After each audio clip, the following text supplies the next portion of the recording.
प्राचीन समय में विद्यार्थी गुरुकुल में रहकर ही पढ़ा करते थे।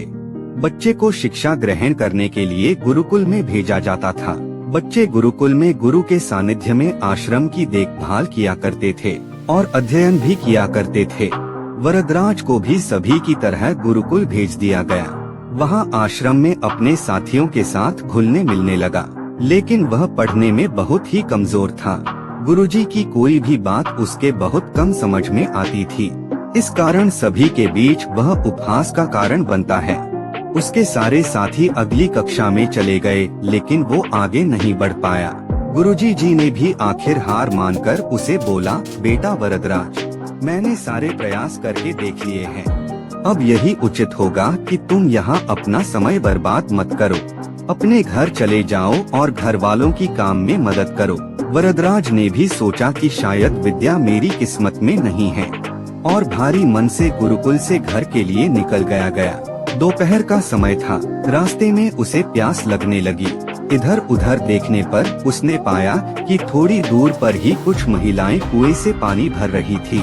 वह कुएं के पास गया।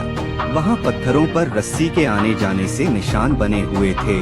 तो उसने महिलाओं से पूछा, यह निशान आपने कैसे बनाए?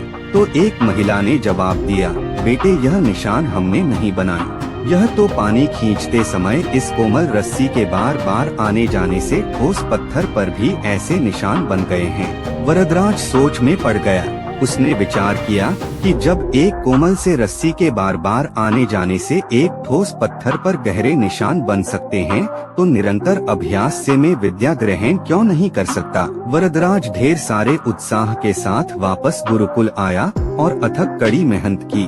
गुरुजी ने भी खुश होकर भरपूर सहयोग किया। कुछ ही सालों बाद यही मंदबुद्धि बालक वरदराज आगे चलकर संस्कृत व्याकरण का महान विद्वान बना, जिसने लघु सिद्धांत कौमुदी, मध्य सिद्धांत कौमुदी, सार सिद्धांत कौमुदी, गीर्वाण पद्मंजरी की रचना की। दोस्तों, अभ्यास की शक्ति का तो कहना ही क्या है। यह आपके हर सपने को पूरा करेगी। अभ्यास बहुत जरूरी है, चाहे वो खेल में हो या पढ़ाई में या किसी और चीज में। बिना अभ्यास के आप सफल नहीं हो सकते हो।